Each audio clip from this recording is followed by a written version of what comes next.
마태복음 27장 45절부터 56절까지 말씀입니다.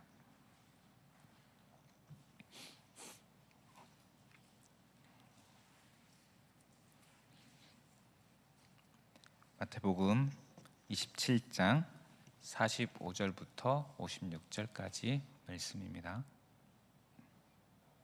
다 함께 봉독하겠습니다. 제6시로부터 온 땅에 어둠이 임하여 제9시까지 계속되더니 제9시쯤에 예수께서 크게 소리질러 이르시되 엘리 엘리 라마 사박다니 하시니 이는 곧 나의 하나님 나의 하나님 어찌하여 나를 버리셨나이까 하는 뜻이라. 거기 섰던 자 중 어떤 이들이 듣고 이르되 이 사람이 엘리야를 부른다 하고 그 중에 한 사람이 곧 달려가서 해면을 가져다가 신 포도주에 적시어 갈대에 꿰어 마시게 하거늘 그 남은 사람들이 이르되 가만두어라 엘리야가 와서 그를 구원하나 보자 하더라. 예수께서 다시 크게 소리 지르시고 영혼이 떠나시니라. 이에 성소 휘장이 위로부터 아래까지 찢어져 둘이 되고 땅이 진동하며 바위가 터지며 구름들이 열리며 자던 성도의 몸이 많이 일어나되 예수의 부활 후에 그들이 무덤에서 나와서 거룩한 성에 들어가 많은 사람에게 보이니라. 백부장과 및 함께 예수를 지키던 자들이 지진과 그 일어난 일들을 보고 심히 두려워하여 이르되 이는 진실로 하나님의 아들이었도다 하더라. 예수를 섬기며 갈릴리에서부터 따라온 많은 여자가 거기 있어 멀리서 바라보고 있으니 그 중에는 막달라 마리아와 또 야고보와 요셉의 어머니 마리아와 또 세베대의 아들들의 어머니도 있더라. 아멘. 모닝스타 찬양단 찬양으로 하나님께 영광 올려드리겠습니다.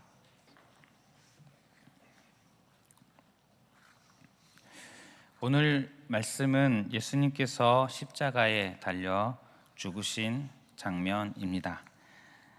특별한 일이 일어납니다. 제6시로부터 온 땅의 어둠이 임하여 제9시까지 계속되더니 유대인의 시간으로 본다면 6시는 정오 12시, 그리고 9시는 오후 3시, 12시부터 3시까지, 정오부터 3시까지 가장 밝을 시간에 온 땅에 어둠이 일어납니다. 세상에 보통 잘 일어나지 않는 일이겠죠.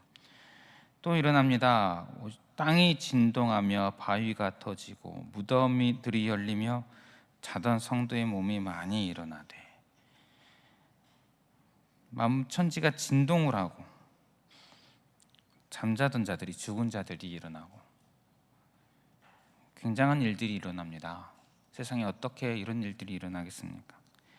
예수님께서 십자가에 달리신 일, 그리고 예수님께서 그곳에서 죽으신 일, 이 사건이 이 온 세상을 진동시키는 매우 특별한 일임을 우리가 알 수가 있습니다. 예수님께서는 십자가에서 죽으시기 직전에 말씀하셨습니다. 제9시쯤에 예수께서 크게 소리질러 이르시되 엘리 엘리 라마 사박다니 하시니 이는 곧 나의 하나님 나의 하나님 어찌하여 나를 버리셨나이까 하는 뜻이라. 이 말씀은 시편 말씀을 성취하는 말씀입니다. 시편 22편에 이 시는 다윗의 시 인도자를 따라 아옐렛 샤할에 맞춘 노래라는 표제가 있는 시입니다. 내 하나님이여 내 하나님이여 어찌 나를 버리셨나이까 어찌 나를 멀리하여 돕지 아니하시오며 내 신음소리를 듣지 아니하시나이까. 이 다윗의 기도가 성취되는 장면입니다. 세상 나라에서 고통받는 하나님 나라 백성을 대표해서 예수님께서 십자가에 달려 죽으심을 나타내는 그런 장면입니다. 이 말씀에서 예수님은 버림받으셨음을 알 수가 있습니다. 성자 예수님께서 성부 하나님으로부터 버림받으셨습니다. 성부 하나님, 성자 예수님, 그리고 성령 하나님은 태초부터 삼위일체로 존재하셨습니다. 그리고 태초부터 서로 사랑하셨다고 성경에 나옵니다.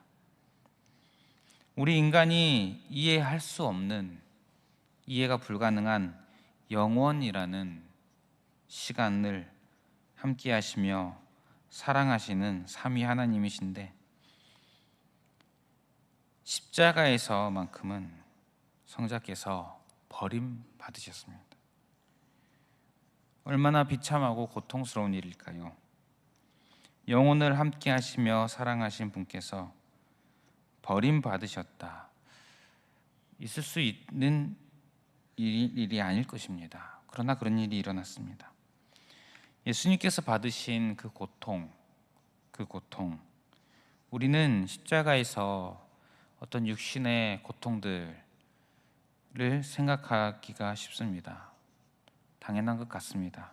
인간적인 기준에서 고통을 생각할 수밖에 없기 때문입니다. 우리가 이해할 수 있는 고통이라는 것이 그런 것이기 때문일 것입니다. 그러나 성경에 보면 오늘 이 버림받으셨다는 것을 보면 영원이라는 시간을 사랑하시는 분께서 버림받으신 이 고통을 감히 어떻게 표현할 수 있을까요? 어떻게 이해할 수가 있을까요? 영원이라는 이 단어를 말고는 어찌 표현할 방법이 없을 것 같습니다. 이 고통이 영혼에 해당하는 그런 엄청난 고통이지 않을까. 예수님께서 왜 이런 고통을 당하셨습니까? 우리를 위해서입니다. 나의 죄 때문입니다. 나의 죄의 결과와 그 책임이 얼마나 무거운 것인지를 우리는 예수님께서 죽으신 장면을 통해 알 수가 있습니다. 또한 그만큼 예수님께서 우리를 얼마나 사랑하셨는지 그 사랑과 그 은혜를 우리는 알 수가 있습니다. 예수님께서 죽으실 때 또 성소의 휘장이 위로부터 아래까지 찢어지는 그런 장면이 51절에 나옵니다. 성소는 하나님께서 임재하시는 곳입니다. 휘장이 쳐져 있습니다. 아무나 들어갈 수가 없습니다. 죄가 있는 인간이라는 존재는 함부로 들어갈 수가 없습니다. 그런데 그 휘장이 찢어졌습니다. 휘장이 찢어지면 성소 내부의 모습이 보일 수 있을 것입니다. 성소를 막는 것이 사라지니 성소 내부로 들어가는 것이 쉬워질 것입니다. 휘장이 찢어진다는 것은 성소에 계시던 하나님이 성소 바깥에도 임하심을 보여주는 것이고, 또한 우리가 언제든지 하나님께 나아갈 수 있게 되었음을 보여주는 것입니다. 무엇으로 인하여서 이렇게 되었습니까? 예수님의 십자가 죽으심으로 인하여서 휘장이 찢어졌습니다. 그래서 히브리서 10장은 이렇게 말씀합니다. 형제들아, 우리가 예수의 피를 힘입어 성소에 들어갈 담력을 얻었나니 그 길은 우리를 위하여 휘장 가운데로 열어놓으신 새로운 살 길이요. 하나님께로 가는 길, 성소에 들어갈 길, 휘장 가운데로 열어놓으셨다. 그래서 예수님의 피를 힘입어 성소에 들어갈 담력을 얻게 되었다. 예수님께서 십자가에 죽으심으로 말미암아 휘장을 열어놓으셨습니다. 찢으셨습니다. 성소에, 즉 하나님 앞에 우리가 나아갈 수 있게 하여 주셨습니다. 이것을 에베소서 2장 14절은 그는 우리의 화평이신지라 둘로 하나를 만드사 원수된 것 곧 중간에 막힌 담을 자기 육체로 허시고, 하나님과 우리 사이의 담을 없애버리셨습니다. 예수님께서 하신 일입니다. 예수님께서 죽으심으로 하신 일입니다. 이 일을 이미지적으로 성경이 보여주고 있습니다.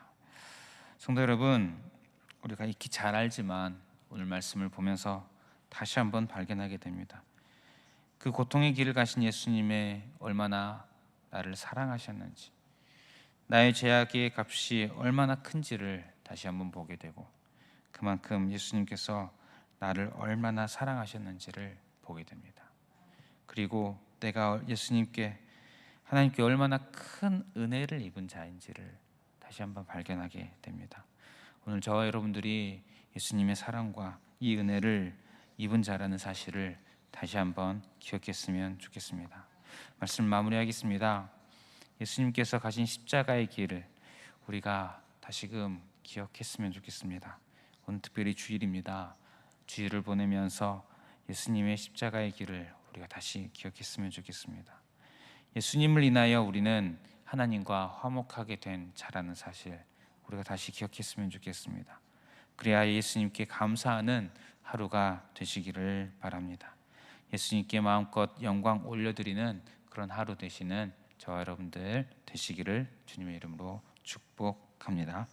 말씀을 기억하면서 함께 기도하겠습니다. 예수님과 또 예수님께서 가신 그 십자가 기억하는 하루, 또 그로 인하여 찬양하는 하루 되게 하여 주시옵소서. 우리 이렇게 기도했으면 좋겠습니다. 그리고 주어진 기도 제목들로 기도하시고 개인의 기도 제목으로 기도하겠습니다.